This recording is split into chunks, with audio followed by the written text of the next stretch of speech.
어, 문화와의 선교적 만남 4권 이렇게 우리 1, 2, 3권 계속 그랬는데 우리가 사모하는 마음으로 성도들이 모여서 이렇게 주님의 길을 배우고 찾고 하니까 참 하나님 많이 함께 하시는 것 같아요. 그래서 너무 좋은 시간들이 되고 있습니다. 저도 앞에서 가르치면서도 어제 문화의 구속에 대해서 전체적인 방향을 살펴봤습니다. 이제 좀 더 이해가 되실 겁니다. 이게 근데 사실 어제 나온 내용들 다 맞는데요. 그러니까 오늘 나온 내용이 어제 나온 내용들 반복이라고 볼 수 있어요. 같은 내용인데 특별히 포스트 모더니즘 시대에 사는 우리들 어떻게 그걸 해야 될 건가? 그러니까 같은 내용이 반복되는 겁니다. 사실은. 그런데 좀 다양한 각도에서 이걸 보시면 좋겠다. 그러면 우리가 하나님께서 우리 인도하신 부분을 좀 더 이렇게 확인할 수 있는 이제 그런 차원에서 6장이 들어갔습니다. 이제 저는 그 전에는 이분을 몰랐는데 제가 선교적 교회를 배워가면서 이분의 책들 또 이분에 대해서 이렇게 더 배우게 됐는데 리처드 보컴이라고요. 이분이 영국 학술원 회원이자 저명한 성경학자고 역사학자더라고요. 알고 봤더니 그래서 뛰어난 학자예요. 보니까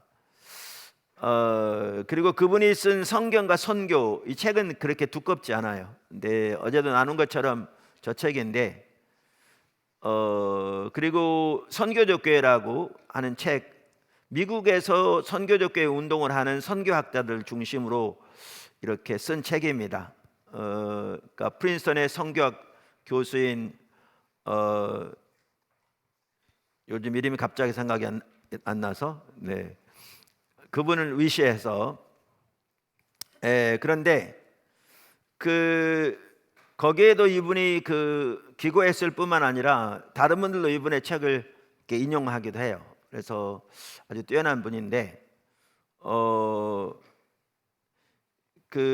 이 간단한 책이지만 어제 나눈 것처럼 한 문장 한 문장에 내용이 많이 함축되어 있는 아주 뛰어나게 쓰여진 책인데 거기에 이런 부분이 잘 나와 있어요. 그래서 제가 그 책에 나온 내용들을 중심으로 해서 여기에 정리해 놓았는데요. 이걸 보면 우리가 성경 이야기를 따라 살아야 되는데 그 이야기 이제 큰 이야기라고 그러죠. 메타 내러티브라고 부르기도 하고 이제 그 성격을 더 볼 수도 있고 특별히 포스트 모더니즘 시대를 사는 이때에 안 믿는 사람들이 어떻게 또 기독교를 생각할 수 있는지 이런 부분도 볼 수 있고 또 우리가 어떻게 선교적 삶을 어떤 자세로 살아야 될 것인지도 더 확인되어지는 이제 이러한 부분이 있어서 제가 반복되는 부분도 있지만 좀 더 이렇게 다각도로 살펴보는 게 중요하겠다 싶어서 사실 오늘 여기 집어넣은 거였거든요. 자, 그러면 첫째, 포스트 모더니즘 시대에 대한 이해. 우리가 살고 있는 이 시대에 많은 사람들이 포스트 모더니 시대라고 말합니다. 오늘날 전 세계적으로 매우 팽배한 포스트 모더니즘. 이 부분에 대해서는 우리가 앞으로 세계관 이제 책에서 좀 더 살펴볼 겁니다. 어차피 살펴봐야 되고요. 또 어떤 사람들은 포스트 모더니즘이 기독교가 공적인 영역에서 진리 주장을 할 수 있는 기회다 이렇게 보는 사람도 있습니다. 포스트 모더니즘이라는 게 절대적인 진리는 존재하지 않고 각 공동체가 주장하는 자기들의 진리 주장만 있을 뿐이다라는 거거든요. 쉽게 말하면 그러니까 기독교도 한 공동체로서 일단 그 공적인 영역의 진리 주장을 할 수 있는 길은 열렸다 이렇게 보는데 또 한편으로는 포스트 모더니즘은 그 절대적인 진리 자체를 부인하기 때문에 그게 그렇게 우호적인 것만은 아니죠. 뿐만 아니라 그 포스트 모더니즘에 대한 많은 책들도 기독교적인 관점에 나오고 있는데 그 심각한 폐해들도 또한 많이 제기되고 있거든요. 그러니까 이런 부분은 이제 나중에 살펴볼 겁니다. 근데 여기서는 이제 뭐에 국한해서 여기에 다뤘느냐 하면 어떻게 선교적 삶을 살 것인가 그러면서 이 시대가 어떤 시대인가 그러니까 선교적 삶 중에서 문화를 구속한다는 말은 우리 문화의 모든 영역을 성경적 진리의 토대 위에 세우는 걸 말하는 거잖아요. 이제 그렇기 때문에 이제 그와 관련해서 해당되는 부분을 여기에 지금 간단히 정리했습니다. 리처드 보컴은 미국의 9.11 사태에 대해서 다룬 그 당시 영국 유대교 수장이었던 조나단 삭스를 언급하면서 그 책을 시작합니다. 아까 보여드린 책. 조나단 삭스는 2001년 11월 3일 신조 라는 잡지의 칼럼에 미국의 9.11 사태에 대해 글을 싣습니다. 삭스는 거기서 보편주의자 문화들이라는 용어를 사용합니다. 보편주의자 문화들이라는 용어를 사용합니다. 보컴은 삭스가 말하는 그 문화들을 이렇게 설명합니다. 보편주의자 문화들은 자신들이 보편적 진리를 소유하고 있다고 믿기에 세상을 이 진리로 개종하거나 이렇게 뛰고 우격다짐으로 세상에 이 진리를 강요한다. 이 문화적 보편주의는 제국주의의 문화적 대응물이다. 그러면서 보컴은 삭스가 제시한 서구 문명의 역사에 나타난 6가지 유형의 보편주의자들의 문화를 나열합니다. 그 성격은 지금 말씀드렸잖아요. 나열합니다. 거기에 나열된 6가지는 고대 그리스 문화, 고대 로마 문화, 중세 기독교, 이슬람교, 그 다음에 서구 모더니티의 계몽주의 문명과 그 문명의 영향력, 다시 말하면 모더니즘, 한마디로 말하면, 그리고 지구적 자본주의 혹은 경제의 세계화, 6가지를 들고 있습니다. 보편주의자 문화들, 즉 자신들의 이데올로기를 보편화하려는 모든 사람들을 그 이데올로기로 이렇게 이끌려는 보편화하려는 추동력을 지닌 문화들은 이제 그게 보편주의 문화들인데, 메타 내러티브 관점에서 세상을 인식합니다. 보컴은 메타 내러티브 혹은 거대 서사 그랜드 내러티브를 전체로서의 실제 혹은 적어도 전체로서의 인간 실제의 의미를 드러내는 이야기라고 말하면서 이렇게 정의합니다. 그러니까 다시 말하면 우리가 일권에서 큰 이야기를 살펴봤잖아요. 그런데 그것을 좀 더 이렇게 한편으로 더 이해할 수 있는 부분이거든요. 그래서 리처드 보컴은 전체로서 실제 혹은 적어도 전체로서 인간 실제의 의미를 드러내는 이야기라고 말하면서 그걸 이렇게 정의합니다. 메타 내러티브란 전체로서의 인간 역사에 대해 단일한 이야기를 들려줌으로써 그 역사의 의미와 운명을 파악하려는 시도다. 말하자면 인간의 한없는 다양한 이야기들을 단 하나의 전체 이야기로 엮고 그 이야기에 단일한 의미를 부여하려는 시도라고 할 수 있다.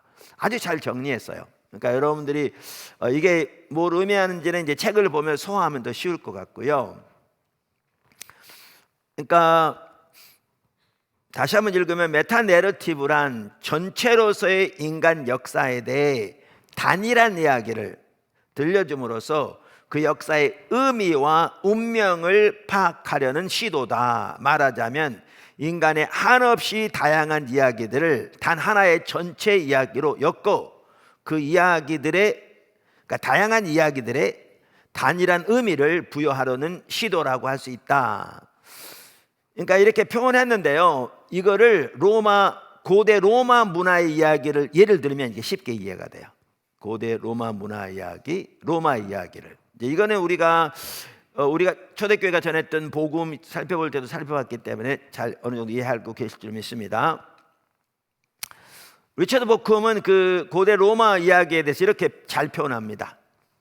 고대 로마는 세계 곳곳에 있는 자신들의 제국에 관해 모든 나라와 문화를 막강한 로마 제국 안으로 포함하는 것에 관해 하나의 이야기를 들려주었다. 그러니까 로마 제국 안에 다양한 나라, 다양한 민족, 다양한 이야기들이 있었잖아요. 삶에 대해, 삶의 목표에 대해, 역사에 대해. 근데 로마 이야기는 이 모든 것들을 막강한 로마 제국의 이야기로 하나로 묶은 거죠. 하나로 다 통일시킨 거죠. 그 이야기는 모두를 위한 평화와 번영을 뜻했다. 그래서 팍스 로마나라고 그러잖아요. 팍스라마는 평화라는 말이거든요.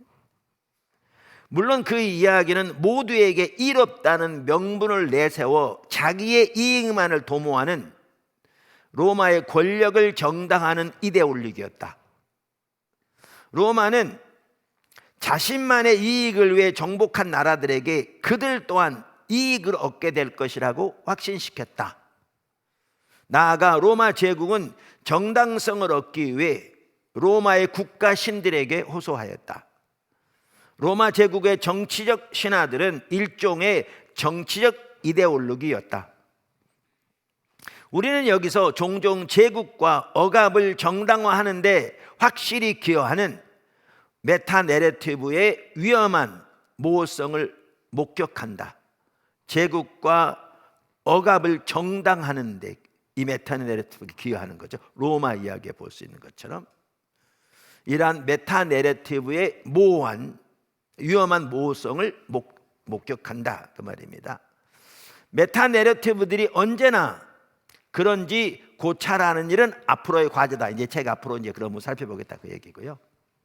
하지만 분명한 것은 메타 내러티브들이 신의 제가를 받아 모두를 이롭게 한다고 주장하면서 실제로는 착취 권력에 탈을 쓰고 지배와 억압을 일삼는다는 사실이다. 그러니까 로마 시대만 하더라도 아까 팍스 로마나 말씀드렸잖아요. 그러니까 로마의 황제 시저가 신들의 아들로서 온 세상의 적법한 통치자라. 그래서 로마는 그 군사력을 통해서 또한 로마 권력으로 많은 나라들을 지배하는 걸 통해서 궁극적으로 로마 제국 전체의 평화를 가져온다라는 게 이야기인 거죠. 그래서 이것은 모두를 이롭게 하는 것이다. 그래서 전 세계가 평화를 누리고 그리고 그 소위 말하면 그 로마의 이야기를 통해 흔히 말하는 그 뭐라 그럽니까? 그 요즘 용어가 지금 갑자기 생각이 안 나요. 죄송합니다. 그 이상형 사회 그 단어가 생각이 안 나요. 네? 그 이상형 사회로 나간다라는 것이죠. 쉽게 말하면 그 단어가 지금 생각이 안 나는데. 그런데 분명한 것은 이러한 로마 이야기는 그래서 그것을 내세우기 위해서 아까 살펴본 것처럼 그 정당성을 얻기 위해 로마계 국가 신들에게까지 호소하는, 그래서 이것은 모두에게 이롭다고 주장했지만 실제로는 착취 권력의 탈을 쓰고 지배와 억압을 정당화하는 것에 불과했다. 로마 시대. 그러니까 이제 이걸 보면 그 많은 이야기들을 하나로 묶는, 그래서 그 전체의 의미를 부여하는, 이제 아까 살펴본 대로 이러한 것을 이제 잘 이해할 수 있죠. 그러한 시도. 그러면서 이제 이 로마 이야기를 염두에 두고 이제 우리가 여기서 살펴보고자 하는 게 뭐냐 하면 아까 그 삭스가 제시한 6가지 보편주의자 문화들 중에서 5번째, 6번째를 살펴보면 이제 오늘날 우리가 다루고자 하는 오늘 이 장에 다루고자 하는 부분을 좀 더 알 수 있죠. 그 5번째, 6번째가 뭐냐 하면 서구 모더니즘의 진보 신화와 경제 세계화입니다. 서구 모더니즘의 진보 신화와 경제 세계화입니다. 근대 이르기까지 모든 메타 내러티브들은 종교적인 성격이 짙었습니다. 그런데 18세기 이후 등장한 방금 언급한 두 개의 보편주의자 문화들은 전혀 종교적인 식채를 띠지 않습니다. 그렇지만 막강한 지배력을 행사했고 지금도 행사하고 있습니다. 보콤은 그것들을 세속 대체물이라 부릅니다. 그러니까 종교가 아닌 걸로 내세우는 종교의 대체물인 세속 대체물이라 이렇게 표현합니다.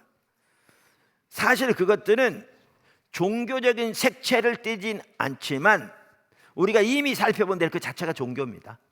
종교적인 신념입니다. 이제 이번 주간에 계속 살펴봤잖아요.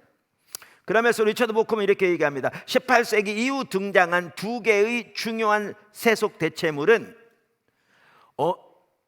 여느 세계 종교 못지않게 세상에서 커다란 지배력을 행사해 왔다. 이 대체물들은 삭스가 열거하는 보편주의자 문화들에서 5번째와 6번째를 차지한다. 자, 그래서 그 두 가지를 좀 더 살펴보기 원하는 거죠. 오늘 우리가 어떻게 그러면 문화를 구속하는 삶을 살아야 될 것인가, 우리 기독교인으로서 그걸 이제 좀 더 보기 위해서 이 두 가지를 살펴보고자 하는 겁니다.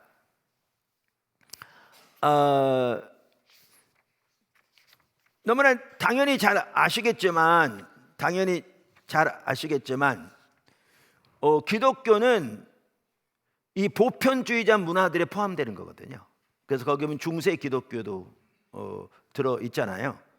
아까 리처드 보콤이 삭스가 말하는 그 보편주의자 문화들을 이렇게 설명했잖아요. 보편주의자 문화들은 자신들이 보편적 진리, 모두가 다 믿어야 할 진리라 그 말입니다. 진리를 소유하고 있다고 믿기에 세상을 이 진리로 개정하거나 그러니까 개정하려고 노력하는 거죠. 그러니까 한편으로는 보편주의자들 문화입니다. 문제는 뭐냐면 여기서 나열된 것과 같은 세상에서 이해하는 보편주의자 문화들과 기독교는 다른 종류의 보편주의자 문화입니다. 그러니까 우리가 여기에서 지금 이제 살펴보고자 하는, 그리고 과거의 그리스 시대, 로마 시대 등등, 그래서 중세 기독교는 잘못한 거죠. 사실은 그 시대에 잘못된 태도를 가지고 했던 것을 우리는 답습하면 안 된다는 것이거든요. 그래서 우리는 다른 종류의 보편주의자 문화이기 때문에 우리는 다른 종류의 자세를 가지고 이 삶을 살아야 한다는 게 지금 이 리처드 보콤이 말하고자 하는 핵심이거든요.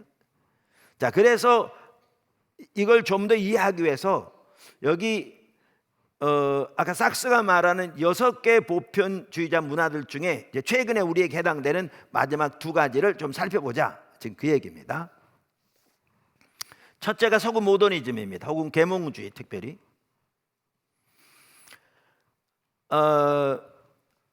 그중 특히 서구 모더니즘의 진보 사상입니다. 그것은 종교이고 신화입니다. 이건 제가 그 세계관에 대해 다룰 때 이 부분을 다루려고 계획하고 있습니다. 보콤은 그것을 이렇게 잘 표현하고 있습니다. 유럽 계몽주의에서 시작된 진보 사상은 서구 모더니티의 생존을 가능케 한 위대한 신화였다. 진보 사상은 보편 역사의 신화였다. 진보 사상은 인간이 더 나은 세계, 아까 유토피아라는 단어가 생각이 안 나가지고 네.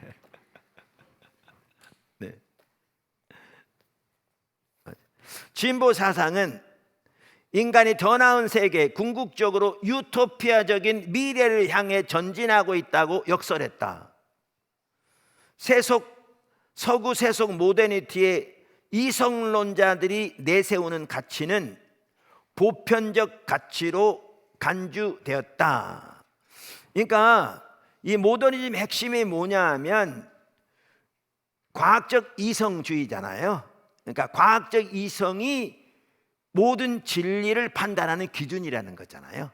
그래서 이 토대 위에서 이 검증된 것만 참된 진리로 인정되어지는, 그리고 그것을 토대로 미개하고 가난한 또 여러 가지 소위 말하는 억압이 있는 이 세계를 유토피아 세계로 진보시키고 발달시킨다는 거잖아요. 그래서 사실 이 진보 사상으로 인해서 사회 여러 가지 면에서 많은 유익이 있었죠. 현대 국가도 이 진보 사상 때문에 태어난 거거든요. 오늘날 현대 국가들 뿐만 아니라 경제적인 발전이 많이 있었죠. 많이 있었죠. 그런데 이제 조금에 나오지만 많은 해도 가져왔죠. 이것 때문에. 이제 읽어볼게요. 지금 설명하기보다. 결과적으로 그들은 만물이 본래 선하며 이 모든 지역 문화를 서구 모더니티의 자명한 산물로 대체하는 것이 진보라고 선전했다. 그러니까 여러 나라들, 가난한 나라들, 그들이 왜 못 사느냐? 그들이 가지고 있는 사고방식과 삶의 방식이 그게 문제라는 거죠. 그래서 거기에도 진보를 향해 나아갈 수 있으려면 이 서구 모더니티의 사상을 그대로 받아들여야 한다는 거죠. 그래서 세계로 확대된 거죠. 세계로 확대된 거죠. 교육, 과학기술 및 제국주의는 진보의 수단이 되었다. 그렇기 때문에 그들은 그것을 확장시키기 위해서 특별히 서구 유럽 같은 경우에는 아프리카를 지배하고 식민지화, 그 단어를 식민지화하는 걸 정당화시켰죠. 그 모든 것을 진보의 이름으로. 진보의 수단이 되었다. 서방 국가들은 그러니까 이제 우리가 좀 이게 제가 뭐 좀 더 연구한 다음에 말해야 될지 모르지만 마다가스카르 같은 경우에는 오랫동안 프랑스의 지배를 받았거든요. 근데 지금은 독립을 했는데 그 나라는 세계에서 가장 가난한 나라를 지금 처해 있거든요. 그들이 진보의 이름으로 그동안 그렇게 왔는데, 그러니까 실제로는 그 진보의 이야기는 메타 내러티브는 그들의 착취를 정당화시키는 수단에 불과했죠. 예를 들면 마다가스카르 같은 경우. 교육, 과학기술, 제국주의는 진보의 수단이 되었다. 중요한 수단들이죠. 지금 하나하나가. 서방 국가들은 서구의 가치와 과학기술을 전파하는 호의를 베푸는 동시에 비서방 국가들의 엄청난 자원을 이용하여 자신들을 살찌웠다. 정확하게. 진보의 메타 내러티브는 자유를 자신의 주된 가치들 중 하나로 삼았음에도 불구하고 지배의 내러티브라는 오명을 씻지 못했다.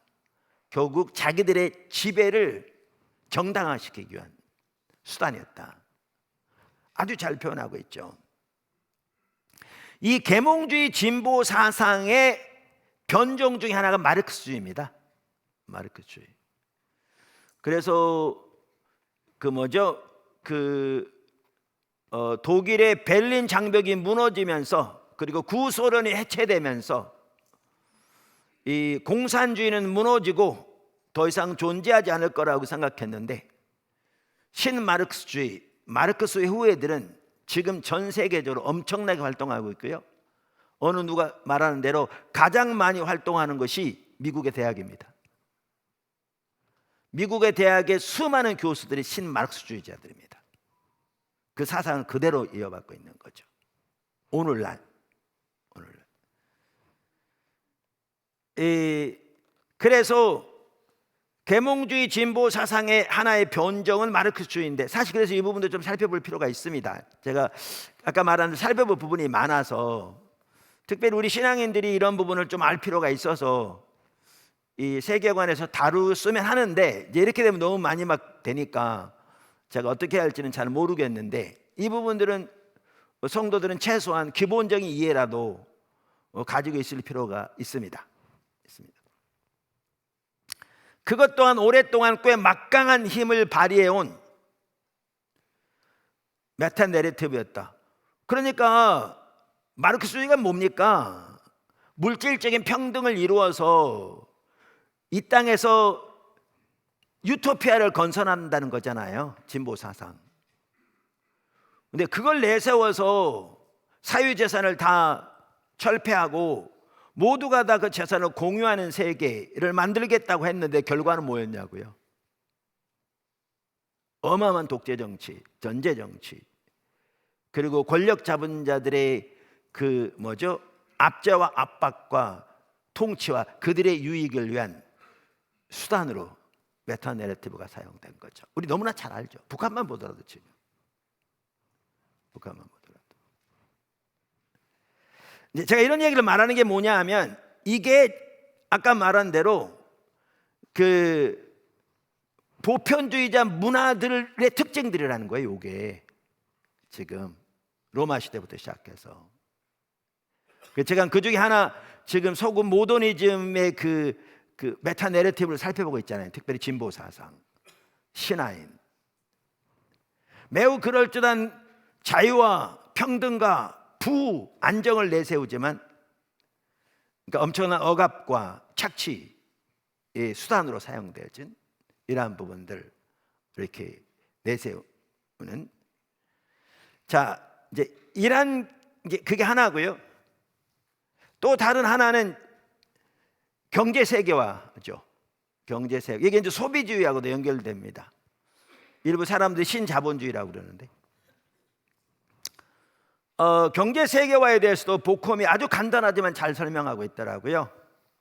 말씀드린 대로 이것은 오늘날 소비주의와 밀접하게 관련돼 있습니다. 제가 읽어보겠습니다. 하지만 이른바 공산주의의 몰락은 세계의 많은 곳에서 새로운 형태의 서구 이데올로기 지배의 길을 열었다. 그러니까 공산주의는 무너지고 자본주의가 이제 승리하게 된. 그것은 sak스가 말한 여섯 번째 보편주의자 문화인 지구적 자본주의, 전 지구에 확산되는 자본주의 혹은 경제 세계화다.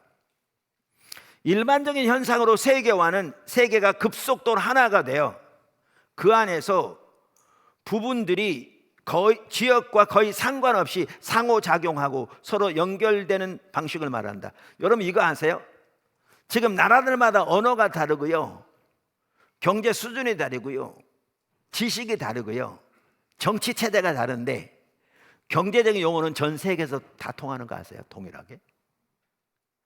경제 세계화. 지금 전 세계.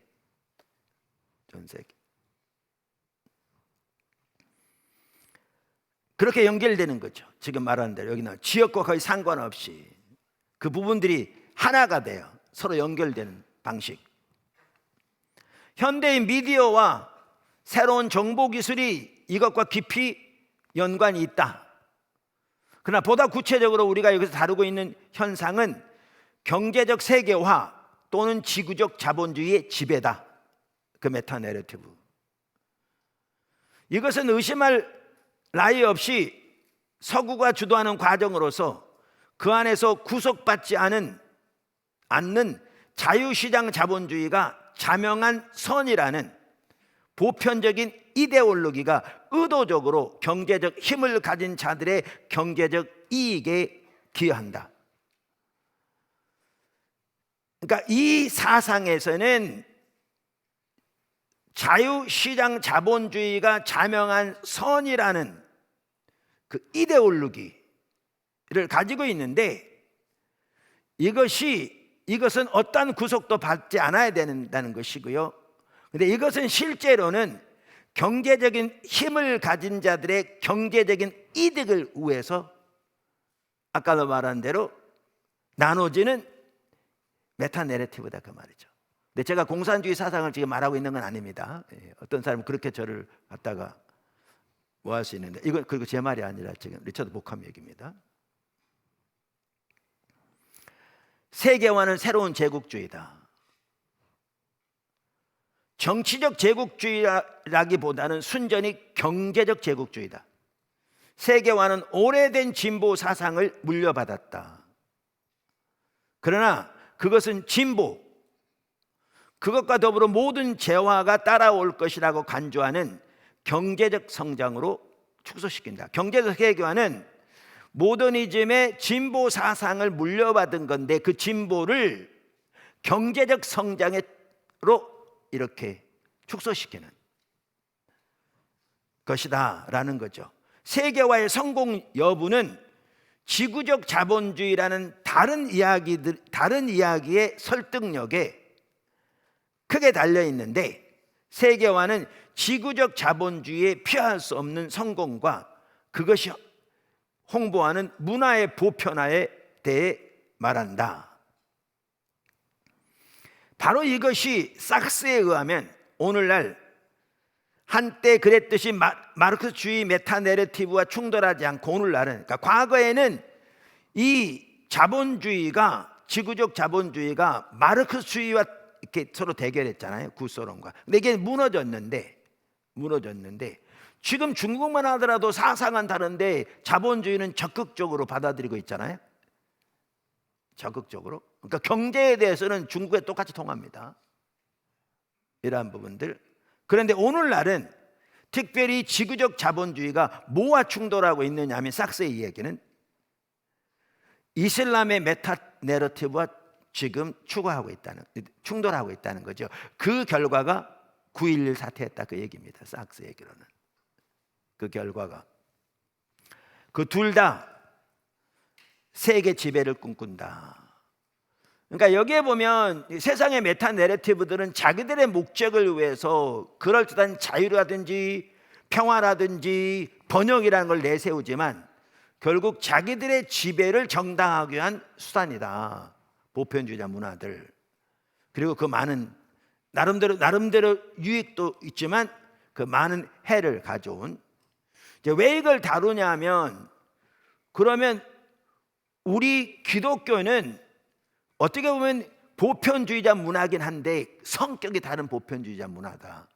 그래서 이제 이것에 소위 말하는 반발로 일어난 게 포스트 모더니즘이거든요. 지금 여태까지 살펴본 이거에 대한 반발로 일어난 게 포스트 모더니즘이에요. 그러니까 이 시대에 우리는 어떻게 살아야 될 것인가, 그걸 지금 다루기 위해서 이렇게 돼가는 거죠. 근데 세계 경제화만 하더라도요, 지금 이제 바뀌어가고 있죠. 왜냐하면 그렇게 해서 무엇보다 세계화를 추진했던 게 미국이에요. 그 자유무역 기구 만들어 가지고 노동은 가난한 나라에서 하고 자기들은 아이디어만 제공하고 기술만 제공해서 돈은 자기들이 제일 많이 벌고 그랬는데, 이제 그게 문제가 생기기 시작한 거죠.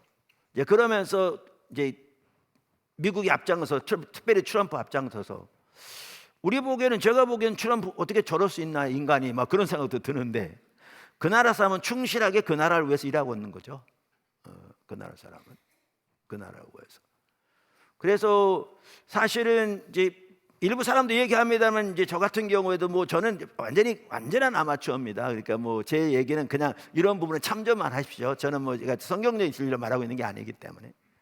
근데 사실 영국이 브렉시트를 일으킬 때부터 이미 그런 것은 나타나기 시작했거든요.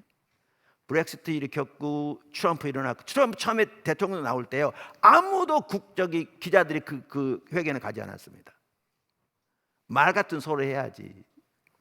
세련되지도 않고 뭐 궤변 같은 것만 늘어놓기도 하고, 뭐 상대방을 뭐 에티켓도 없이 온갖 그냥 욕설까지 해가면서 대통령 후보자는 사람이 깎아내리고, 그 전에는 없던 일들이죠. 그래서 기자들은 그가 될 거라고는 꿈에도 꾸지 않았어요. 그 취재도 안 갔습니다. 근데 된 거거든요. 트럼프가 그때 바뀌고 있는 걸 몰랐죠. 이 밑바탕에서. 특별히 미국 백인들이, 이제 블루칼라 백인들이 자기들의 보기에는 소위 말하면 그 용어 또 생각이 안 난다. 이민자들이 와가지고 자기들의 좋은 일자리를 다 차지해 버려가지고 자기들이 가난하게 됐다는 거죠. 자기들의 보기에 아시아에서 온 사람, 한국 사람 포함해서 자기들보다 훨씬 잘 사람들 많거든요. 좋은 차 타고 다니고. 물론 그들이 열심히 안 해서 그렇죠. 고등학교도 졸업 안 한 사람 되게 많고요. 대학 졸업하는 사람 많아요. 제가 80년대 미국에서 이렇게 공부하다가 이렇게 주유소에서 일할 때도 있고 그랬는데, 그 셀프 주유소 가면 이제 그때는 이 기름값이 되게 쌌어요. 싸니까 이렇게 하나씩 돌아가면 이게 너무 이렇게 빨리 돌아가니까 2배수로 돌아가게 하는 거예요. 5불이면 2.5가 나오는 거예요. 그러면 이제 곱하기 1을 해야 돼요. 그러면 이게 딱 이렇게 넣어가지고 5가 나오면 금방 10대잖아요. 그 7.5가 나왔어요. 금방 15예요. 그럼 그들은 7.5가 나오면 어떻게 하는 줄 아세요? 이렇게 쉬어. 2개 이러고 있어. 많은 사람들이 그렇게 하고 있어. 그러니까 머리 똑똑한 한국 사람, 머리 똑똑한 중국 사람, 머리 똑똑한 인도 사람들한테 못 당하는 거죠. 그러니까 그 사람들 자기들 보기에는 이민자들인데 와가지고 좋은 집 살고 좋은 차 타고 좋은 직장 가지고, 근데 자기들은 백인들인데 자기들은 그 나라 주인이라고 생각하는데 블루칼라로 지금 일하고 있으니까 막 들끓고 있는 거죠. 그래서 그 반발이 일어난 게 지금 트럼프가 그걸 이용한 거잖아요. 그러면 세계 전체를 바꾸는 거잖아요. 이러한 관점에서 미국의 9.11 사태를 서구에 의해 주도되는 경제 세계화와 삭스는 이슬람의 메타 내러티브의 충돌로 이해한다, 그 말입니다. 이처럼 이 보편주의자 문화들, 즉 자신들의 이데올로기를 보편화하려는 추동력을 지닌 문화들은, 다시 말해서 메타 내러티브의 관점에서 세상을 인식하는 문화들은 우리가 로마 문화나 서구의 진보 사상, 마르크스주의 등에서도 볼 수 있듯이 그럴듯한 구호를 내세울지 모르지만, 그리고 때로는 좋은 이득을 가져온 경우도 많을지 모르지만, 특별히 모더니즘 같은 경우에, 진보 사상 같은 경우에 모르지만, 결국 자기들의 이득을 위해 다른 문화들을 억압하고 때로는 말살합니다. 보컴은 그러한 보편주의 문화들의 문제점에 대해 삭스가 지적한 것을 인용합니다. 거기에서 삭스는 이렇게 말했습니다. 이 모든 문화는 인류에게 더없이 값진 선물들을 주었음에도 불구하고 보편주의자 문화들은 해일처럼 지역의 관습들, 고대의 전통들, 그리고 이를 처리하는 다양한 방식들을 흔적도 없이 사라지게 했다. 왜? 다시 말하면 그 보편주의자 문화들을 보편화시키는 것이니까 그 구조로 모든 걸 바꿔버린 거죠. 보편주의자 문화들과 문화적 다양성의 관계는 산업화와 생물 다양성의 관계와 같았다. 보편주의자 문화들은 약한 형태의 생명들을 멸절시켰고 다양성을 감소시켰다. 바로 우리는 이 문제점을 로마 이야기에서 보았습니다. 이미 살펴본 대로. 근데 이것은 경제 세계화의 경우에도 마찬가지입니다. 리처드 보컴이 그걸 잘 표현하는데요. 그는 경제 세계화의 정의, 그리고 그 폐해까지 간략하지만 매우 잘 표현하고 있습니다. 제가 보기에 뛰어난 학자임이 틀림없습니다. 그런데 이렇게 말했습니다. 리처드 보컴 그 책에서, 경제 세계화라는 내러티브가 끊임없이 지배하는 것이 지금의 현실이다. 그러니까 이게 이제 소비주의로 가는데, 지금 우리나라만 하더라도 완전히 이런 사고에 아주 물들여 있죠. 그 성공은 뭐냐? 돈은 많이 버는 것이고, 그래서 많은 사람은 주식에도 투자하고 코인에도 투자하고 빨리 돈 벌 길을 찾고, 그리고 그렇게 돈을 벌어서 명품을 사서 걸치면 그게 자기의 신분을 드러내는 것이고, 심지어 자기의 정체성을 의미하는 것이고, 그것이 삶의 목표고 살아가는 이유고 교육받는 목적이고, 이렇게 돼버리는 거죠. 근데 이게 안 믿는 사람만 그러냐고요. 그런 게 완전히 그냥 우리의 뇌 속에서부터 그냥 찌들어져 있는 거죠. 근데 이게 경제 세계화의 메타 내러티브예요. 그러니까 우리 살펴본 것처럼 모든 문화 바탕에는 경제적 그 종교적 신념이 있다고 그러는데, 우리가 예수를 믿을지 몰라도 그 종교적인 신념을 따라 살면 그 우상숭배 삶이라고 그랬잖아요. 근데 정확하게 지금 그렇게 하고 있는 거죠. 자, 좀 더 읽어볼게요. 경제 세계화라는 내러티브가 끊임없이 지배하는 것이 지금의 현실이다.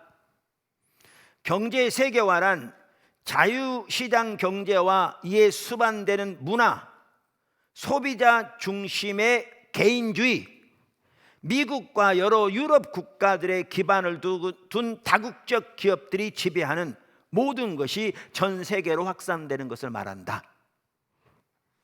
경제 세계화는 과거의 정치적 경제적 제국주의와 뚜렷이 구별되는 새로운 제국주의로서 사실상 자본주의 경제의 정치 지배를 가리킨다.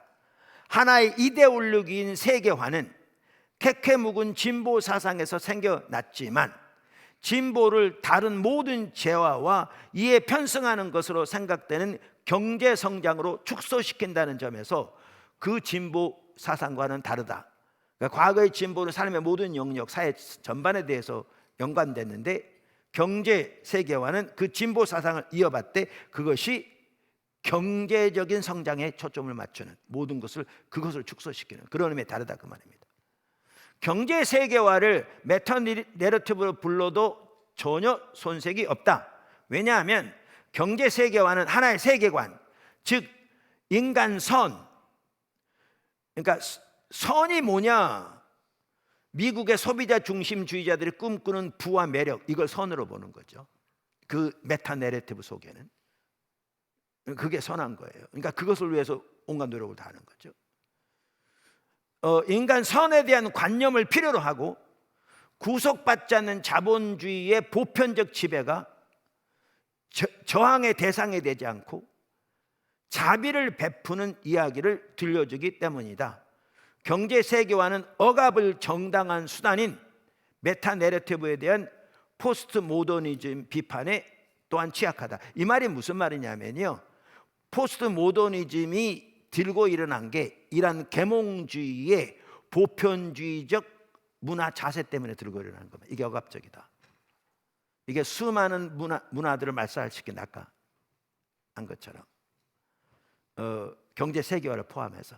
그래서 그걸 이게 대항해서 들고 일어난 게 포스트 모더니즘이거든요. 원래 조금 나오지만 기독교를 대항해서 일어난 게 아니고요, 모더니즘의 억압적인 메타 내러티브를 대항해서 일어난 거예요. 그래서 포스트 모더니즘은 모든 메타 내러티브를 부인해요. 그래서 원래 처음에. 그리고 한편은 그럴듯하죠. 아까 말한 것처럼 비판에 취약하다. 사회화가 잘 사는 나라는 저 잘 사는 나라로, 세계화가 못 사는 나라는 더 못 사는 나라로 만들었음은 물론이다. 그와 동시에 한 나라 안에서 빈부격차를 더 벌려놓았다. 세계화의 이데올로기는 말로는 모두를 이롭게 한다고 하지만 실은 부자와 권력자만을 배부르게 한다. 분명 이러한 현상은 인간의 기본 욕구를 충족시키기보다는 이윤의 극대화와 부의 축적을 지향하는 경제 체계에서는 어쩔 수 없다. 이렇게 했는데 우리 한국 같은 경우에는 그래서 한국의 경제를 학자들이 기적의 경제라고 그런다고 그러더라고요. 제가 오늘 라디오 듣다 보니까 저는 이렇게 기억력이 별로 안 좋아요. 제가 꼭 기억 깔고 외에는 기억 안 하는 습관이 있어가지고 특별히 숫자에 약해요. 근데 제가 기억 못할 거라 생각하면 여러분 오해입니다. 네. 중요한 건 제가 다 기억하고 있습니다. 근데 우리나라는 10몇 년 동안인가가 엄청나게 긴 기간 동안 평균 7% 이상을 해서 경제학자들 사이에는 한국의 경제에 대한 용어가 따로 있대요. 기적의 그건가. 이제 그렇게 해서 우리가 1960년대 초에 케냐하고 그 1인당 국민 소득이 같았잖아요. 세계 최빈국 중에 하나. 1년에 100불이 안 되는. 그랬는데 우리나라는 또 거기다가 이제 이제 경제 성장뿐만 아니라 민주화를 동시에 이뤄냈잖아요. 이런 나라가 드물거든요. 이 두 개 가치가 이게 안정이 되는 건데. 그래서 엄청나게 하나님이 하신 거죠. 그래서 이런 부분이 분명히 있었어요. 근데 이제 그렇게 했지만 그 안에서도 보시면 알지만 이 지금 리처드 보컴이 하는 얘기가 뭐냐면 이런 세계화는 그렇게 많은 좋은 것을 표방했을지 몰라도 실제로 가진 자들의 이윤을 극대화시키는, 그리고 그것을 정당화하는 수단이었다 그러면서 나타나는 결과 중에 하나가 뭐냐? 빈부의 격차가 심해졌다는 겁니다. 나라별로도 그렇고 지금 이제 내부엔 더욱더 그렇습니다. 지금 요즘은 보시면 뭐 가끔 여러분 신문에 보지만 뭐 저기 요즘 부자들 보면 뭐 이번에 일주에 뭐 주식상이 움직이면서 누구누구 뭐 일론 머스크라든가 뭐 몇 명쯤 있잖아요. 뭐 이런 사람들 몇 조가 늘었다. 뭐 일주일에 몇 조 느는 건 아무것도 아니에요. 많은 청년들이 평생을 일해도 1억 모을까 말까 하는 사람들이 적지 않은데, 그러니까 너도 나도 빚까지 내어가지고 그냥 코인에 투자하고 쫄딱 망하기도 하고 그러는데 뭐 일주 만에 뭐 몇 조가 늘었다, 몇십 조가 늘었다, 뭐 이런 거잖아요. 이제 그런 상황이죠. 이제 우리나라도 그러니까 한편으로는 우리가 세계적으로도 그렇고, 근데 우리나라 어떻게 기적적으로 여기까지 왔지만 이제 내부적으로 보면 이제 이게 심각한 거죠. 거기다 또 심각한 게 뭐냐면 이제 AI가 더 발달하고 이게 더 기계화가 되면서 이건 더 심해질 거란 얘기죠. 뭐냐 하면 많은 직업들은 기계에 의해 대체될 것이니까요. 다는 그렇게 안 되겠죠. 그러면 적지 않은 사람들은 먹고 사는 자체가 쉽지 않게 되는. 근데 가진 사람들은 셀 수 없는 어마어마한 부를 뭐 일주에도 뭐 몇 조가 늘어나는 이런 일을 하게 되는 이런 폐해를 가져오게 된 거죠. 그걸 이제 제시하는 거죠. 그러면서 리처드 보컴은 세계화가 진행되면서 잘 사는 나라와 못 사는 나라 사이에 격차가 더 벌어졌음을 입증하는 그 당시 자료를 그 책에 제시해요. 그 책에.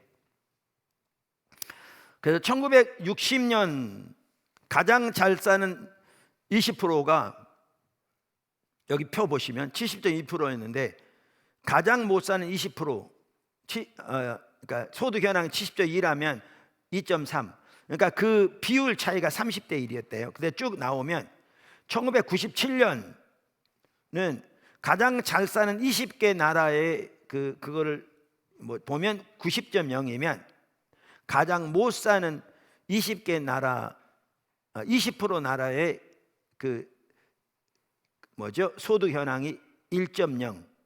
그러니까 1960년대는 상위 20%와 하위 20% 사이의 비율이 30대 1이었는데 1997년에는 74대 1로 바뀐 거죠. 그러니까 오히려 빈부차가 커진 거죠. 메타 내러티브. 그렇게 표방하지만, 그러니까 아까도 말씀드린 대로 이러한 메타 내러티브의 억압적 성격 때문에 이제 포스트 모더니즘이 일어납니다. 그러니까 모더니즘에 대한 반발로 포스트 모더니즘이 일어납니다. 우리가 여러 번 살펴본 대로 레슬리 뉴비긴이 인도에 40년의 선교 사역을 마치고 영국으로 돌아왔을 때 현대 서구 문화, 모더니즘이 종교, 특별히 기독교를 모든 공적 영역에서 퇴출시켜 개인의 선택에 기초한 가치의 영역의 역정이 사적 영역을 몰아놓고 모든 공적 영역에서 모더니즘이 지배하고 있는 것을 보고 충격을 받았다, 이렇게 말씀드렸잖아요. 그는 특히 서구 교회가 그것을 당연한 것으로 받아들이고 그 문화에 순응해 버린 걸 보고 더 큰 충격을 받았다. 그래서 그는 복음의 공적 진리를 회복하기 위해 힘썼고 현대 서구 문화가 과학적 진리에 기초한 사실이 아니라 하나의 종교인 걸 들춰내기 위해 힘썼다. 여러 번 살펴봤습니다. 그래서 그는 그 방면에 대해 여러 권 책을 썼는데요. 그중 하나가 오픈 시크릿이라는 책입니다. 그러니까 공공연한 비밀이라는 뜻인데 우리말로는 그냥 오픈 시크릿이라고 번역돼 있어요. 그런데 리처드 보컴은 뉴비긴이 그 책을 출간한 후 불과 1년 만에 프랑스 철학자 장 프랑스와 리오타르가 포스트 모더니즘의 정의를 내었는데 그가 내린 정의가 관련 학계의 주목을 받았다고 합니다. 참고로 리오타르는 포스트 모더니즘의 그 사상의 기초를 놓은 포스트 모더니즘 3인방 중에 한 사람입니다. 그 사람은. 리오타르는 포스트 모던을 거대 서사 혹은 메타 내러티브에 대한 의심으로 정의했습니다. 그러니까 리오타르의 영향을 받은 서구의 많은 지식인들은 메타 내러티브를 모더니즘의 특징으로, 모더니티 특징으로, 그리고 메타 내러티브에 대한 불신과 반대를 포스트 모더니티의 특징으로 보게 되었습니다. 그래서 레슬리 뉴비긴이 모더니즘이 하나의 종교다, 그래서 종교로서 그 문화의 모든 면에서 막강한 영향을 미치고 있다, 그리고 그 종교를 가지고 모든 문화를 해석하고 정의한다, 이렇게 말했는데 포스트 모더니즘 학자는 그걸 당연하게 받아들입니다. 당연하게 오늘날은. 그리고 그것에 대한 반발로 모든 메타 내러티브에 대한 반대를 들고 나온 것입니다. 이게 포스트 모더니즘이 이제 태어나게 된, 태동하게 된 과정이라고 볼 수 있습니다. 저는 이제 아까도 말한 대로 이게 책 한두 권 읽은 사람이 제일 위험한 사람이라고. 아는 건 너무나 적은데 아는 체 하는 게 제일 위험하잖아요. 그래서 그런 걸 참 조심해야 되는데 제가 이제 거기 한 사람인데 그래서 참 조심스럽긴 한데 저는 이렇게 생각합니다. 그러니까 이건 아까도 말한 그런 이제 무식한 목사가 하는 말로 생각하시면 됩니다. 그러니까 모더니즘이 하나님을 몰아냈습니다. 모더니즘이 우리가 아는 대로. 그래서 그거를 가장 잘 표방한 사람이 누구냐? 니체입니다. 그걸 모더니즘의 그거를 가장 잘 표방한 사람이 니체예요. 그가 하는 말이 우리 하나님 죽였다. 그럼 우리가 하나님 돼야 되지 않겠느냐? 그래서 하나님이 계시지 않는다면 그럼 그 토대 위에서 우리의 문화를 세워가야 되지 않겠느냐? 이렇게 되면 도덕에 대한 이제 기준이 없어지죠. 등등. 이제 그렇게 했습니다. 그리고 이제 이 모더니즘이 진보 사상 특별히 아까 금방 말한 대로 그래서 많은 진보를 가져왔을지 모르지만 많은 폐해를 가져왔습니다. 지금 보는 대로. 그리고 사실은 히틀러가 그렇게 무소리지고 그렇게 뭐죠 인종 청소 이거 모더니즘 영향입니다. 그 사고 영향입니다. 어마어마한 폐해를 가져왔죠. 인류 역사에서 가장 많은 사람들이 살해가 일어난 게 20세기였잖아요. 그게 모더니티 영향입니다. 이제 이런 걸 보면서 포스트 모더니즘이 일어난 거죠. 지금 여기 한 거죠. 근데 포스트 모더니즘은 그러한 그 뭐죠? 그 보편적인 진리 자체를 부인합니다. 그래요. 그러니까 여전히 그 바탕에는 자연주의 세계관이에요. 모더니즘과 똑같이. 그러니까 지금 사회는 이제는 기준도 없어지고요. 완전히 막갑니다. 막갑니다. 저는 한편으로는 이걸 보면서 지금이야말로 우리 기독교인이 일어날 때라고 생각해요. 그러니까 성경적 세계관으로 돌아가되 이 책이 사실 그걸 말하고 있는 거긴 한데 지금 보편주의자 문화들이라고 하는 그런 보편주의 문화라고 볼 수 있죠. 성경은. 왜냐하면 성경적인 진리가 절대적인 진리여서 모든 사람들이 그 진리 가운데 서는 것이 생명이다라고 또 그리고 모든 영역에 그 진리의 토대에 세워져 있는 이게 문화의 구석이잖아요. 그런데 세상의 보편주의 문화는 다른 거죠. 그래서 우리는 성경적 관점에서 올바른 그 뭐지 선교적 삶으로 문화의 구석을 포함해서 지금은 방향을 잃고 완전히 어떻게 보면 막장을 향하는 이 시기에 다시 이 시기를 구출하되 예전에 모더니즘이 허물어 내린 그 모든 것을 지금 이제 그 모더니즘 자체를 공격하고 나서 포스트 모더니즘이거든요. 원래 성경적 진리의 토대에서 세우되 하나님이 의도하신 대로 올바른 방법과 가치로 세워서 인류의 진정한 하나님의 샬롬이 있도록 해야 할 때가 어느 때보다 지금이 아닌가 싶은 거예요. 제 눈에 보기에는 그때가 된 거라고 봅니다. 그러니까 오히려 지금은 어느 때보다 우리가 더 무장돼야 할 때고요. 무장돼야 할 때고 지금은 어느 때보다 어떻게 보면 그렇게 우리들이 설 때 세계가 그걸 더 주시해 볼 수 있는 주변에서 그런 때가 되지 않았나. 그러니까 아까 아마추어 목사가 하는 얘기입니다. 네.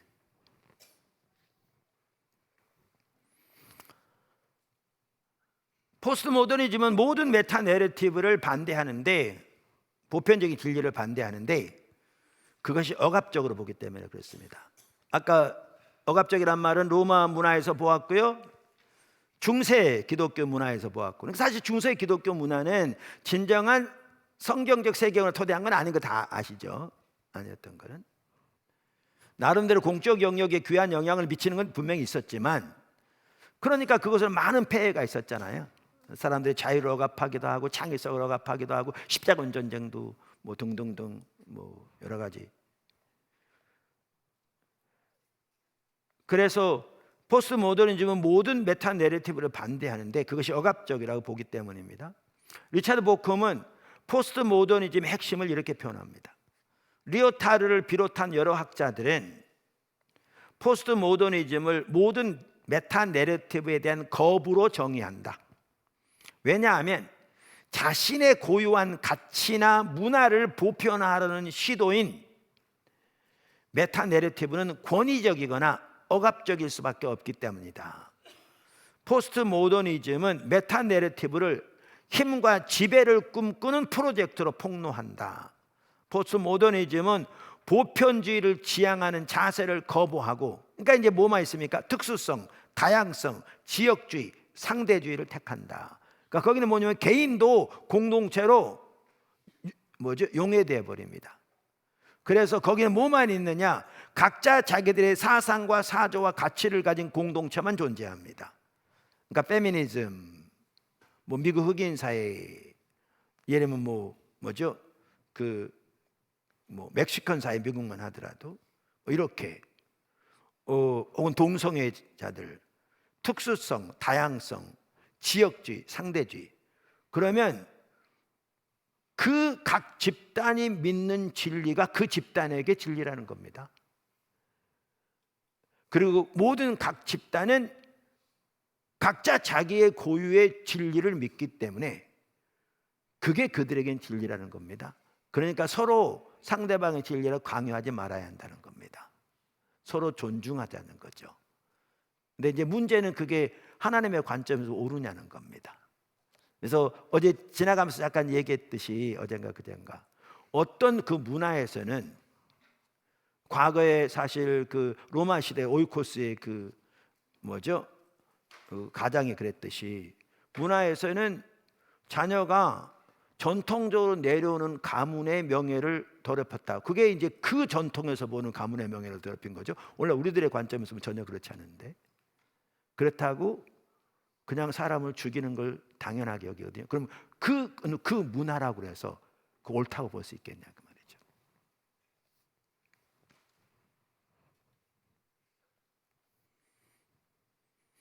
그래서 포스트 모더니즘은 어떤 메타 내러티브도 불신할 뿐 아니라 보편주의와 통합에 반대하는 다양성과 이질성을 원칙적으로 지지합니다.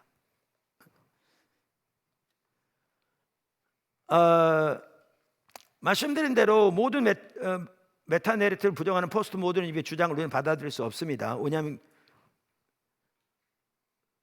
그건 성경적인 관점이 전혀 맞지 않죠. 지금 하나의 예도 들었고. 근데 사실 이제 여러 번 나눴습니다만은 그렇습니다. 어떤 보편적인 진리도 없다. 그러니까 각 공동체가 믿는 자신들의 진리만 있을 따름이다. 그렇게 주장합니다. 그리고 그렇게 믿지 않는 모든 것들을 아까도 말한 대로 억압적이라고 다 대적합니다. 그럼 그들이 믿는 이 주장이 모두에게 해당하는 보편적인 진리라고 강조하는 거잖아요.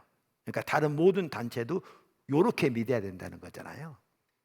그러니까 실제로는 보편적인 진리가 존재하지 않는다고 주장하는 그들인데, 실제로는 그들의 진리는 보편적인 진리라고 주장하는 겁니다. 자기 스스로 자기들의 주장을 모순인 거죠. 모순되게 하는 겁니다. 그러니까 지금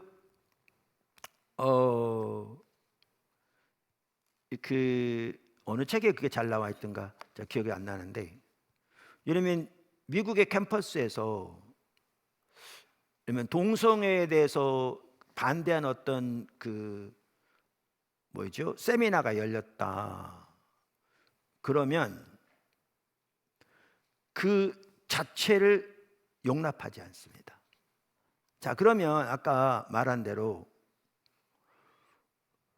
각 공동체마다 믿는 바가 그 자기들의 보편적인 진리라고, 자기들에게 진리라고 믿기 때문에 서로 존중해야 한다고 그랬잖아요. 그러면 동성애가 맞다고 자기들의 믿는 바를 그렇게 믿는다면 동성애가 옳지 않다고 믿는 그 그룹들도 옳지 않다고 믿기 때문에 그게 존중돼야 되잖아요. 그들의 주장대로 하면. 근데 이것은 이들의 정체성을 대적하는 것으로 해서 언론의 자유, 표현의 자유까지 받아들이지 않습니다.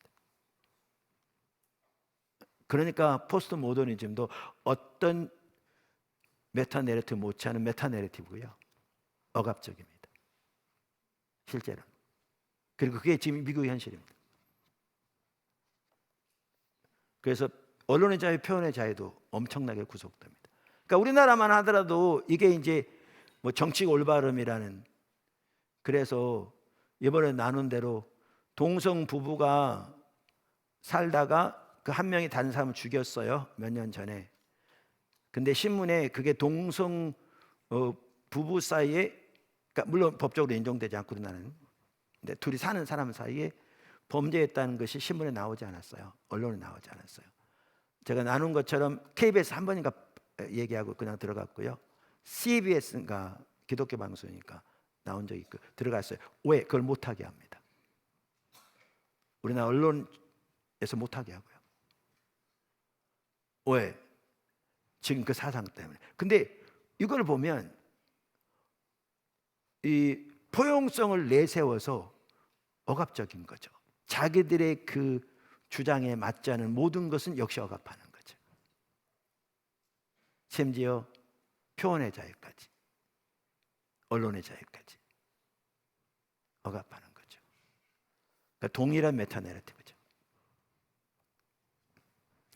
자, 이런 사회에 살고 있는데, 특별히 이렇게 보편주의자 문화를 이해하면, 그러니까 한편으로는 포스트 모더니스트들이 주장하는 바가 이해할 만하죠. 아까 지금 나눈 것처럼. 그러니까 매우 그럴듯하게 무장돼 있어서 대학에서 우리 학생들이 고등학교를 졸업하고 대학을 가면 그들 잡아먹으려 기다리고 있다니까요. 그리고 이론적으로 아주 잘 정리되어 있기 때문에 마치 정의를 내세우는 것 같고, 진짜 뭐 억압적인 잘못된 것을 깨뜨리는 것 같고, 뭐 공산주의자들이 자기 그 사람들 훈련시키는 것처럼. 그래서 너무나 많은 젊은이들이 이거에 대한 전혀 방어막도 없이 넘어가기도 하고, 예수 믿는 사람 중에서도 그런 경우들이 많죠. 자, 그런데 이 상황에서 우리가 살펴본 게 뭐냐면, 문화를 구속하는 것이 선교적 삶의 한 부분이다. 자, 문화를 구속한다는 말은 우리 문화의 모든 영역, 정치, 경제, 법, 그 모든 영역, 공적 영역을 성경적 진리 위에 세우는 것이다. 그럴 때, 나갈 때 바로 이러한 지금 문화 가운데서 우리는 이 삶을 살아야 한다는 거예요. 이 삶을. 그리고 우리가 만약에 선교적 삶의 한 부분은 문화를 구속하는 것이다. 그리고 문화를 구속한다는 말은 문화의 공적 영역의 모든 그 분야를 성경적 진리 위에 세우는 것이다 말하면, 이러한 포스트 모더니즘 사조로 어떤 그 무장됐다고 그럴까, 아니면 거기에 물들어 있다고 그럴까. 서구는 더 심하고 우리나라 점점 그렇게 돼가고 있고, 젊은 사회는 더욱더 그렇고, 이들에게 이 말이 어떻게 받아들여질까 금방 알 수 있는 거죠. 어떻게? 자, 그래서 우리는 그래서 내가 처음에 뭐라고 말씀드렸냐면, 이제 우리가 살펴보면 복습하는 건데, 다각도에서 새롭게 우리의 지금 처해 있는 상황을 인식함으로 우리가 나누고 있는 것이 얼마나 중요한 걸 더 보게 하기 위해서 그랬다라고 아까 말씀드렸잖아요. 그러면 이 상황에서 그럼 우리는 어떻게 그 삶을 살아야 될 것인가라는 거죠. 그것을 이 리처드 보콤은 그 방법을 증언의 삶이라고 표현합니다. 근데 그게 제가 말하는 선교적 삶과 정확하게 똑같은 거예요. 증언의 삶. 증언의 삶. 참고로 그런데요, 기독교는 세계를 어떻게 변화시킬 것인가 여러 번 말씀드렸잖아요. 그 다음에 신좌파의 정치성과 성혁명인가 그 책 말씀드렸잖아요. 이 책들도 끝부분에 가면 그럼 이 시대에 어떻게 우리 기독교인들이 살 것인가, 근데 똑같은 방향을 제시합니다. 각자 표현은 다를지 몰라도요. 그러니까 이 기독교는 어떻게 세계를 변화시키는 것인가, 이 책은 우리가 말하는 선교적 삶을 신실한 현존이라고 표현합니다. Faithful presence, 이 사회 속에. 그 다음에 지금 리처드 보컴은 그거를 증언의 삶이라고 표현합니다. 이렇게 학자들마다 표현하는 건 다를지 모르지만 그 내용은 정확하게 똑같은 걸 말합니다. 똑같은 걸 말합니다. 그래서 하나님께서 우리를 정확하게 여러 학자들, 뛰어난 학자들, 그야말로 하나님의 중심으로 살고자 하는 많은 목회자들, 교회 지도자들, 또 학자들 통해서도 이렇게 공감되듯이 초대교회 역사를 보니까 너무나 또 역사적으로 증명되고, 또 성경의 가르침이 그렇고 명확하게 하듯이 하나님께서 우리를 정확하게 옳은 길로 인도하고 계신 거죠. 그래서 그걸 다시 한번 확인하는 겁니다. 증언의 삶.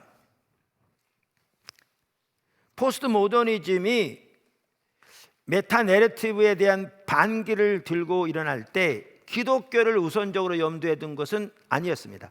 말씀드린 대로 모더니즘을 염두에 둔 것이었습니다. 보컴은 모더니즘에 대한 포스트 모더니즘의 반대를 매우 잘 표현하고 있습니다. 거기에 보면 모더니즘의 종교적 성격을 매우 잘 볼 수 있기에 여기 인용해 봅니다.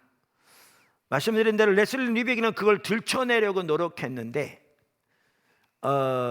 그래서 뉴비기는 서구 교회가 현대 서구 문화가 전제하는 공적 사적 이분법을 그것이 마치 진리인 것처럼 받아들이고 그것에 순응해 보는 것을 보았고, 그것을 돌이키기 위해 힘썼는데, 오늘날 포스트 모더니즘을 믿는 사람들은 아까도 말씀드린 대로 뉴비긴이 말한 것을 당연한 것으로 받아들입니다. 제가 누구죠? 리처드 보컴 얘기를 읽어보겠습니다.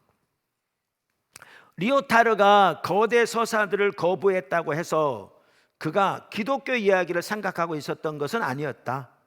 그가 정의하는 메타 내러티브는 특질상 모던적이고 후기 계몽 운동적인 현상이다. 리오타르가 메타 내러티브를 이렇게 정의한다고 해서 그의 비판이 성경적 메타 내러티브와 전적으로 무관해지는 것은 아니다. 그러니까 모더니즘에 반발로 일어났다고 해서 그러면 성경적 세계관을 인정하느냐, 그 말은 전혀 아니라는 겁니다. 혹은 또 성경적 세계관은 호의적이란 말이냐, 전혀 아니란 얘기죠. 오히려 그것은 우리가 성경적 메타 내러티브와 현대적 메타 내러티브를 신중하게 구별할 것을 요한다. 이제 이게 이겁니다. 당연히 우리는 성경 이야기를 따라 살아야 되잖아요. 그거를 성경적 메타 내러티브를 따라 살아야 한다고요. 그래서 지금 보컴이 하는 얘기가 뭐냐면, 이러한 시대에 우리가 살려면 성경적 메타 내러티브와 현대적 메타 내러티브를 신중하게 구별해야 된다, 그 말이죠. 구별해야 한다. 그것 때문에 우리가 오늘 살펴보고 있는 거잖아요, 지금. 그러면서 인간의 상황을 비롯한 실제를 포괄적으로 설명하기를 열망하고, 그로 인해 사회를 규제하고 과학기술을 통해 인간을 해방하는 수단이 되는 합리성에, 그러니까 이성에 그만했던 거 말이죠, 기반을 둔 보편적 기준들을 추구하는 모던적 이성의 프로젝트의 다양한 형식들을 리오타르는 직접적인 표적으로 삼는다. 그러니까 여기에 보면요, 모더니즘의 진보 사상 내지는 모더니즘의 합리적 사고, 그 모든 것을 그 기준으로 삼아버린, 그것이 무엇이 진리인가를 분별하는 모든 것의 기준이 되는, 이걸 아주 잘 설명했어요, 간단하지만. 그래서 제가 리처드 보컴이 뛰어난 학자라고 말한 게 한 문장 안에서도 많은 부분을 이렇게 잘 설명하고 있거든요. 제가 다시 한번 읽어볼게요. 여기 보면, 이게 지금 한 문장인데 좀 길긴 하지만, 인간의 상황을 비롯한 실제를 포괄적으로 설명하기를 열망하고, 이게 메타 내러티브잖아요. 그로 인해 사회를 규제하고 과학기술을 통해 인간을 해방하는 수단이 되는, 이게 쉽게 말하면 진보사상이잖아요. 합리성에 기반을 둔 보편적인 기준들을 추구하는, 그 핵심이 합리성의 기준이잖아요. 그 보편적인 기준들을 추구하는 모던적 이성의 프로젝트의 다양한 형식들을 리오타르는 직접적으로 표적을 삼는다. 그걸 거부한다. 그게 억압적이라고 보기 때문에 실제 억압적입니다. 현대의 메타 내러티브는 모든 사건, 모든 관점, 그리고 모든 형태의 지식을 포괄적이며 합리적으로 설명하려는 전체화 이론이다. 잘 표현하고 있어요. 정말 잘 표현하고 있어요. 자연과 인간 역사라는 두 실제는 본래 이성적으로 이해할 수 있기에 인간의 진보를 위해 합리적으로 정복할 수 있다고 현대 메타 내러티브는 가정한다. 근데 사실 가정이 틀린 거죠. 이제 그 부분은 이제 따로 살펴봐야 돼서 여기서 살펴볼 건 아니고요. 근데 잘 요약하고 있어요. 포스트 모던 비판에서 그러한 메타 내러티브는 서구가 이데올로기로 세계를 지배하는 도구다. 보세요. 이게 결국은 그 이데올로기로 서구가 세계를 지배하는 도구다. 그러니까 말씀드린 대로 이 모더니즘 사상이 세계 경제화와 아울러 경제 발전을 추구하는 모든 나라로 다 확산되었다고요. 그리고 이 사고가 확산되면서 이 사조로 물드는 곳마다, 특별히 대도시를 중심으로 어느 나라든지 그것을 복음을 산화시키고 있다고요. 그래서 지금 복음의 가장 큰 적인 거죠. 이거를 레슬리 뉴비긴이 본 거죠. 교회가 그것마저 인정해버린. 근데 포스트 모더니즘을 사상을 가진 사람들은 이 자체가 잘못된 걸 아는 거죠. 적나라하게 아는 거죠. 그런데 이제 저는 목사로서 이런 걸 배워가면서 이미 포스트 모더니즘 사상에서는 이게 지금 모더니즘이라는 것들이 잘못된 것을 다 알아요. 근데 성도들은 여전히 이게 잘못됐다는 걸 모르고 있는 사람이 대부분이에요. 오늘날도. 그리고 그 영향을 받고 복음과 선교에 대한 확신마저 확신을 잃어버린 뿐만 아니라 서구교회가 그동안 그렇게 해왔듯이 서구화된 모든 지역에서 이 복음의 성격, 우리의 신앙의 성격까지도 이 모더니즘에 맞춰서 재단해버린, 이게 여전히 팽배해요. 교회 안에. 그러니까 지금 여기 얼마나 잘 정리했어요. 몇 개 문장으로. 이 짧은 안에 정말 잘 표현했잖아요. 아주 함축해서 뛰어난 학자잖아요. 근데 이게 포스트 모더니즘 학자들은 당연한 것으로 이게 잘못된 것으로 아는데 오늘날은 말할 필요도 없이, 그런데 수많은 성도들은 여전히 그걸 그대로 받아들이고 있는 거죠. 우리나라도 그럴 정도니까 우리보다 덜 발전된 나라는 더 그런 거죠. 서구 선진국 경우에도 적지 않은 사람들이 여전히 그렇게 믿고 있는 거죠. 뭐냐면 성도들이 이런 세계관 이런 부분에서 무장되지 않는 경우가 너무 많기 때문에. 그러니까 한편으로는 이 시대는 그렇게 됐는데도 불구하고 이 문제점들을 하나하나 들춰내 살펴보는 건 여전히 필요하겠더라고요. 시대가 바뀌었는데도 불구하고. 그래서 그거는 이제 해야 될 거 너무 많죠. 그 세계관 부분에서 이런 걸 다루려고 하는데 어떻게 이걸 담아낼지는 모르겠어요. 이제 해야 될 건 보이는데 어떻게, 그렇다고 이것저것 막 한다고 되는 건 아니고 어떤 줄기를 따라 전체를 담아야 되는데 할지는 모르겠는데 여전히 이 작업이 필요한 거죠. 성도들에게. 세계가 이렇게 바뀌었음에도 불구하고. 그러면서 여기 포스트 모더니즘 비판에서 그러한 메타 내러티브는 서구가 이데올로기로 세계를 지배하는 도구다, 이렇게 표현하고 있죠. 그러면 아까도 말씀드린 포스트 모더니즘이 모더니즘에 대한 반기로 일어났다고 해서 기독교 신앙에 대해서 호의적입니까? 아니라는 거죠. 전혀. 그것은 모든 메타 내러티브를 거부합니다. 그래서 보컴도 이렇게 말하죠. 포스트 모더니즘은 서구 모더니티의 메타 내러티브에 노골적으로 반대하지만 기독교와 이슬람교의 메타 내러티브와 같은 유서 깊은 메타 내러티브들은 은연중에 비판한다. 자, 이게 우리가 살고 있는 시대입니다. 우리가 살고 있는 시대입니다. 그 일부를 특별히 이렇게 메타 내러티브와 관련해서, 왜냐하면 우리가 우리 공적 영역의 모든 영역을 성경적 진리 위에 세워야 할 소명을 가지고 있으니까 그 부분은 이제 살펴보았는데, 그러면 어떻게 해야 되겠냐는 거죠. 어떻게? 리처드 보컴은 우리의 그러한 시도가 포스트 모던 시대를 살아가는 사람들에게 어떤 의심을 살지 우리가 이런 말을 내세우면 잘 표현하고 있어요. 잘 표현하고 있어요. 자, 읽어볼게요. 성경 내러티브의 움직임은 일종의 제국주의나 교회 지구화 내러티브 혹은 교회의 자기 권력 강화의 한 형태가 아닌가, 이렇게 의심한다는 거죠. 왜? 이게 현대 메타 내러티브가 가지고 있는 성격이잖아요. 그러니까 똑같이 그렇게 취급하고 의심한다는 거죠. 우리가 이런 말을 하면, 그러니까 모든 공적 영역을 성경적 진리에 세워야 한다, 이렇게 말하면 당연히 이렇게 의심한다는 거죠. 그것을 통해 교회에는 그 자체 이야기를 보편화하고 다른 이들에게 들이대고 그들을 종속시키고 그들의 이야기를 억압하고 그들이 자신의 이야기를 쓸 기회를 박탈하는 것이 아닌가, 이렇게 의심한다는 거죠. 실제로 중세 기독교가 그렇게 했습니다. 역사적으로. 그래서 아까 보편주의자 문화들 가운데 중세 기독교를 삭스도 포함시켰잖아요.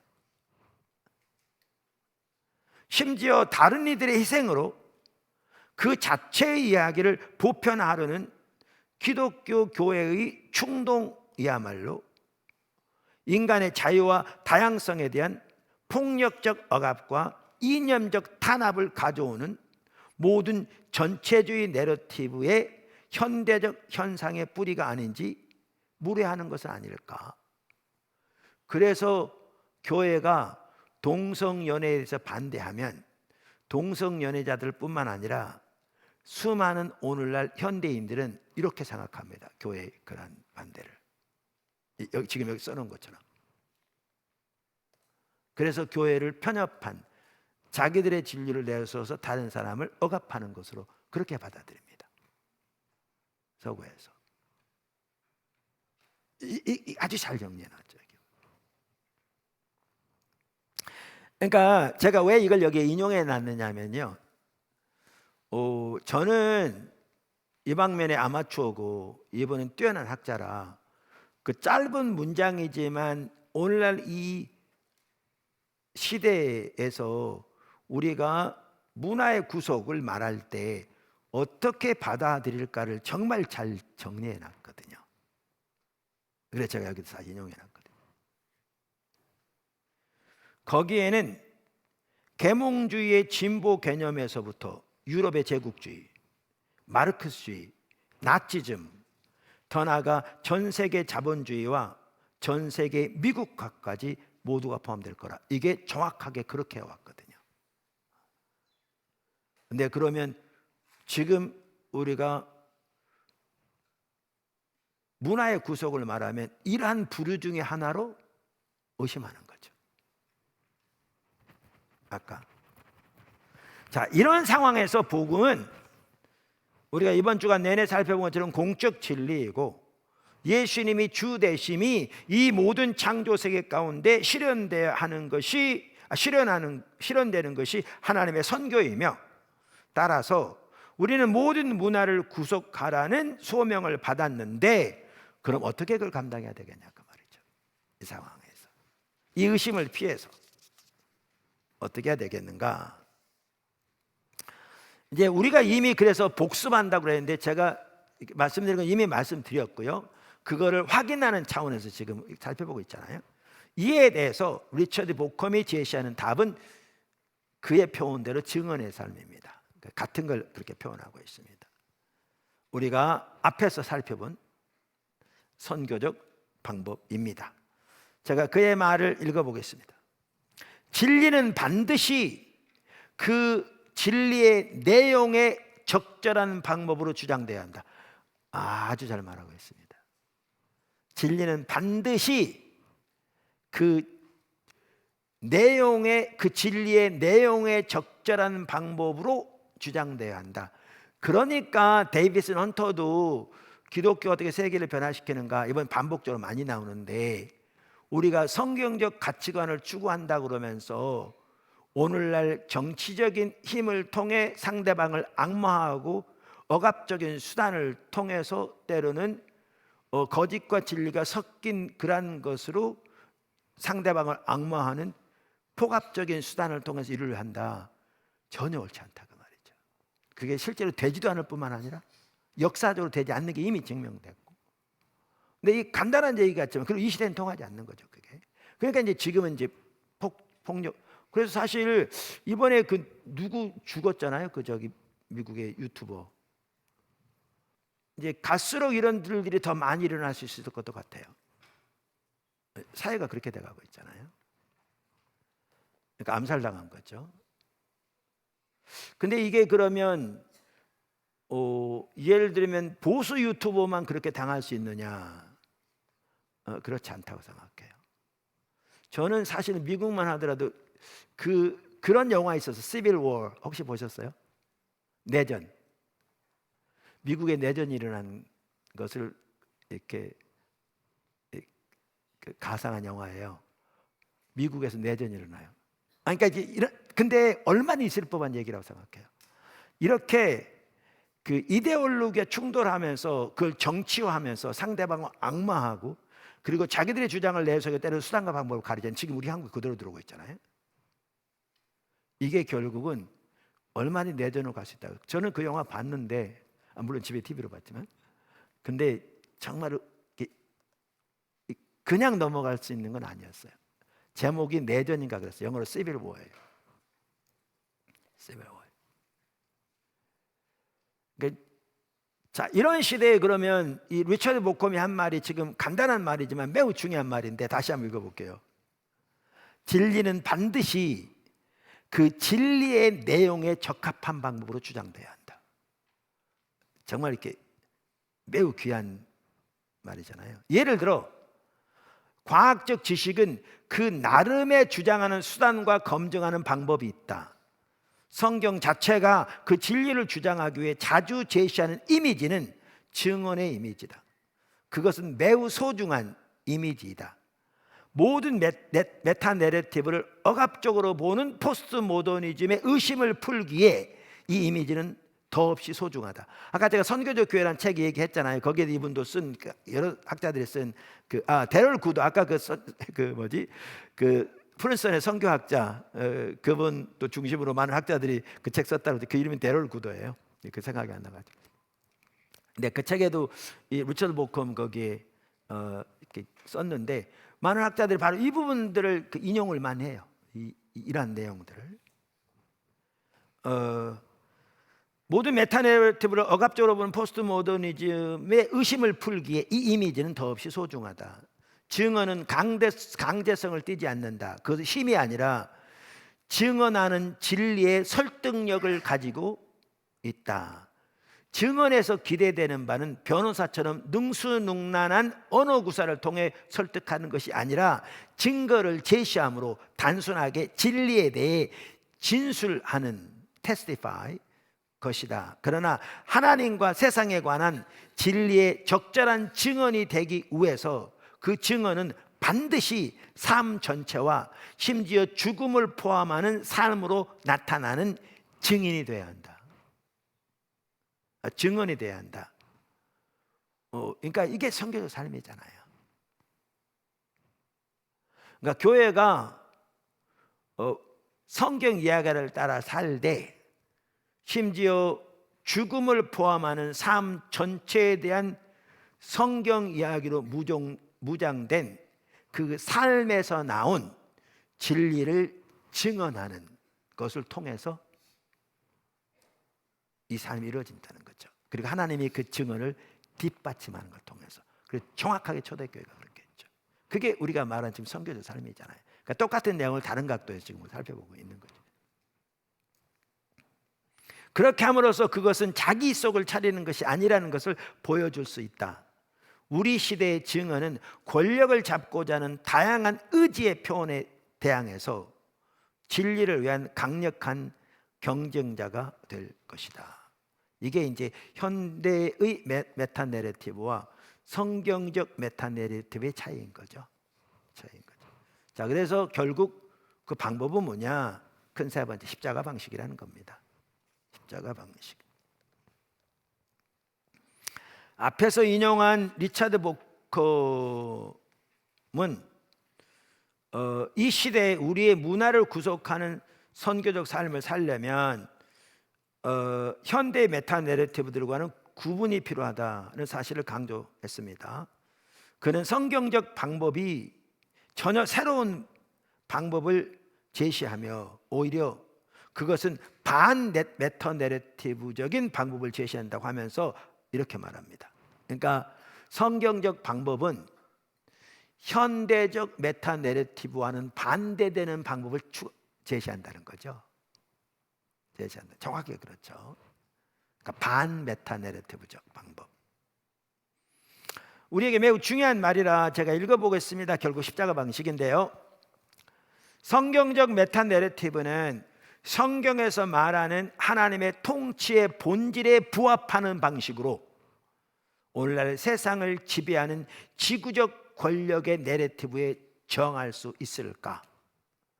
이 질문에 답하려면 성경적 메타 내러티브 자체가 당시의 세계화하는 권력에 어느 정도 맞서는 가운데 형성되었음을 고려해야 한다.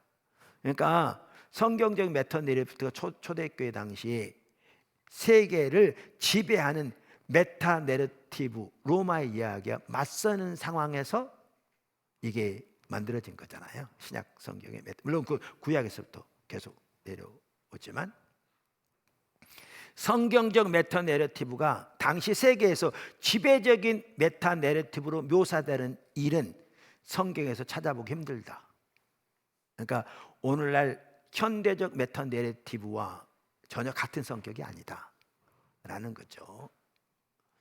성경적 메타 내러티브는 바로에서 로마에 이르기까지 막강한 제국들의 지배적인 메타 내러티브에 맞서기 일쑤였는데 그 제국들은 하나같이 자신들의 신적 통치권이라는 거대 서사들을 들려주었다.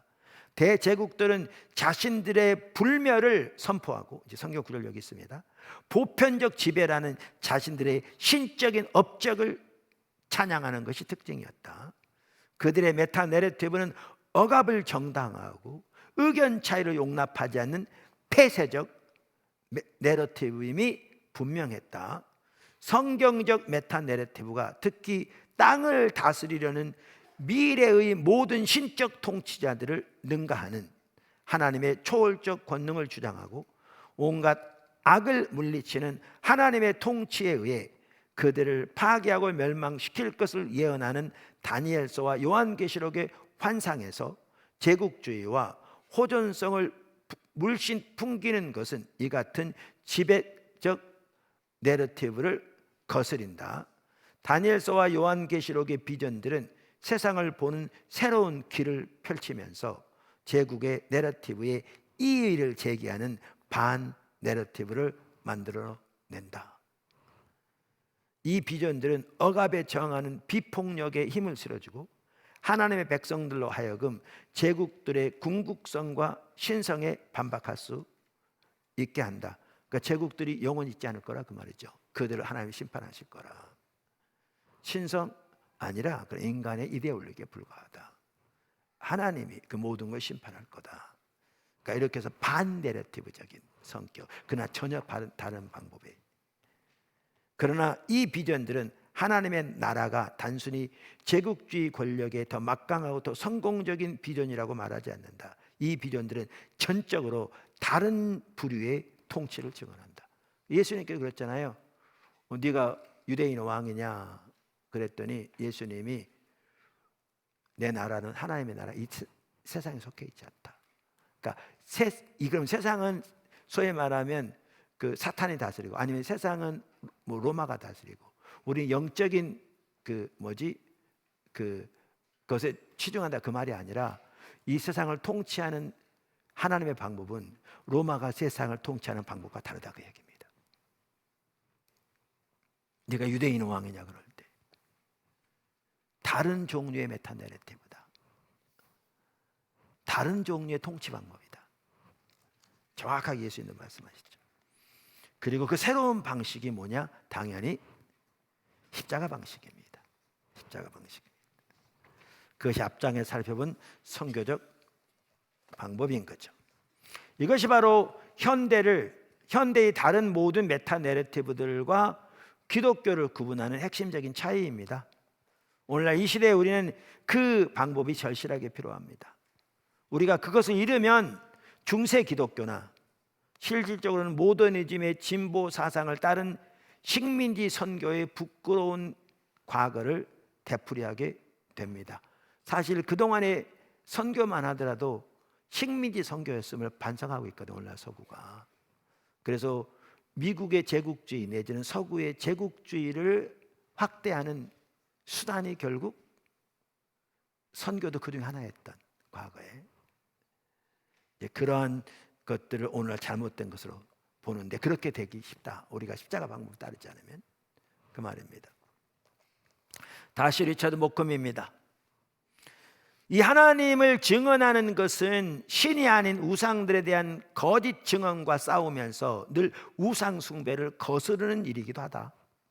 사실상 우상들의 프로젝트는 인간의 권력에 대한 의지의 열망과 좌절을 투사한 것일 때가 빈번하다.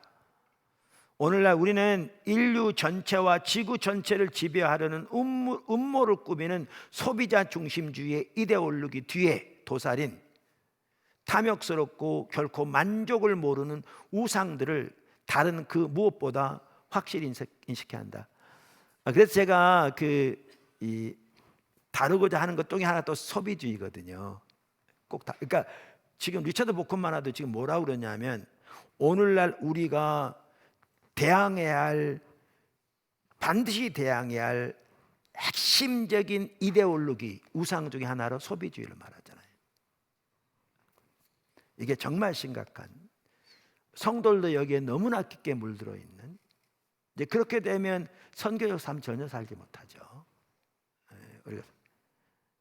그래서 이 부분도 꼭 다뤄야 될 것 같더라고요. 다룰 것 같은데, 그러니까 살펴볼 부분이 되게 많죠. 그래서 어떻게 이걸 정리해 가야 되느냐, 이제 그것 때문에 머리가 되게 멍하다 그 얘기거든요. 멍하다.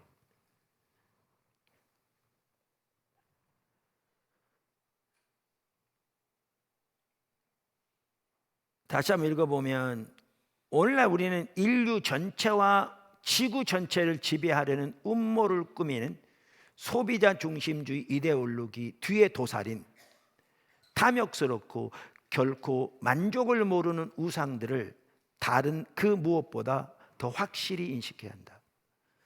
우상과 같은 종류가 아닌 질적으로 다른 존재이신 하나님의 참된 통치는 신이 아닌 존재들의 지배에 대항한다. 우상의 지배에 대항한다 그 말이죠. 하나님의 통치는 바로의 폭정에서의 탈출, 신의 산 언약으로 형성된 공동체적 삶, 고난받는 종, 예수의 하나님 나라의 선포와 실행, 배척과 십자가 처형, 예수님을 따르는 자들의 제자도와 순교에 관한 이야기를 들려주는 것이 그 특징이다. 결국 십자가 방식이죠. 하나님 방식. 또 교회를 통한, 또 교회 성도들을 통한, 어제 나눈 것처럼 같은 요점을 달리 설명하자면, 자신들의 메타 내러티브가 어떤 호전적인 대한 메타 내러티브, 예컨대 세계화나 이슬람교 아니면 그 밖에 다른 것의 메타 내러티브와 맞선다는 사실을 알 때 성경의 이야기들, 특히 예수 이야기를 거듭 들려주는 것보다 더 중요한 일은 없다. 그러니까 성경 이야기, 특별히 예수님의 이야기는 현대 세계의 메타 내러티브와는 근본적으로 다르다는 것을 우리가 분명히 인식할 때 그 성경 이야기, 예수님의 이야기를 반복해서 들려주는 것은 매우 중요하다. 사실 성도들이 이것을 반복적으로 듣고 인식하는 것이 매우 중요하죠. 한편으로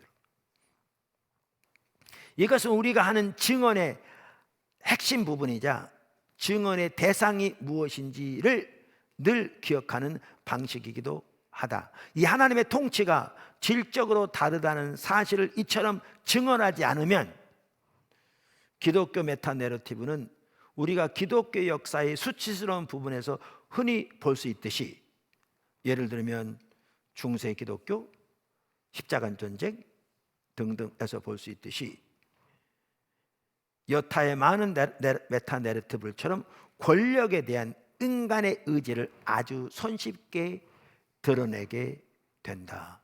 이제 그런 차원에서 오늘날 세계적으로 확대되고 있는 기독교 복음주의, 기독교 보수주의, 기독교 진보주의에서 하는 이런 행태들이 얼마나 잘못된 것인가도 다시 볼 수 있다, 그 말인 거죠. 그래서 여기에 중요한 게 뭐냐면 우리 앞장에서도 나왔듯이 이방 나라에서 소수민으로 살아가는 자세의 중요성. 사실 제가 오늘 내용이 많지 않아서 페이지 수가 작아서 지난번에 좀 못 살펴본 그 베드로전서 2장을 이어서 살펴보려고 했는데 이 내용이 좀 설명이 좀 요구되는 내용들이 많아서 실제로 설명을 하다 보니까 페이지 수는 작은데 시간이 다 차지했는데요. 그래서 이제 이렇게 살아가려면, 십자가 방식으로 살아가려면 이방 나라에서 소수민으로 사는 자세가 매우 중요하다. 그래서 리처드 보컴도 이 자세의 중요성을 말하거든요. 정확하게 똑같이. 그래서 한번 읽어보겠습니다. 예루살렘에 있던 기독교 운동의 물리적 중심에 대한 감각을 상실하면서 히브리서와 베드로전서의 저자들은 모든 곳의 그리스도인을 민족들 가운데 살아가는 포로이자 이방인으로 분명히 표현하게 된다. 그리스도인은 미래의 땅에 임할 하늘의 예루살렘, 곧 그들의 본향으로 들어갈 것을 기다리면서 아브라함, 이삭, 야곱처럼 자신들의 소유가 아닌 땅을 순례하는 것이다. 최근에는 이 이미지가 비성경적인 내세 지향성과 연계되는 문제도 겪었지만, 그러니까 이렇게 순례를 얘기하니까 이 세상은 그저 지나가는 것이고 우리는 천국에 들어가기 위해 살아가는 것으로 이렇게 잘못 이해되는 것도 겪었지만, 그런 말입니다. 겪었지만 교회가 대항 문화적 운동으로 존재하도록, 즉 다른 미래를 바라보면서 다른 신을 위해 다른 방법으로 살아가도록 요청한다는 점에서, 그러니까 이 세상 신이 아닌 다른 신, 참된 하나님 말하는 거죠. 신을 위해 다른 방식으로 살아가도록 요청한다는 점에서 이 이야기는 선교에서 긍정적 중요성을 갖는다.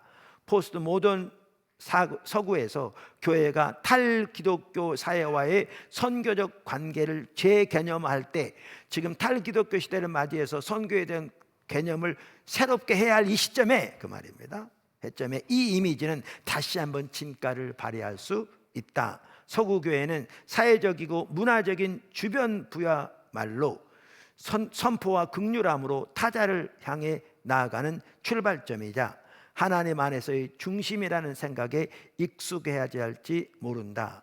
서구 교회에서는 이걸 받아들이기 쉽지 않죠. 우리나라도 그런데.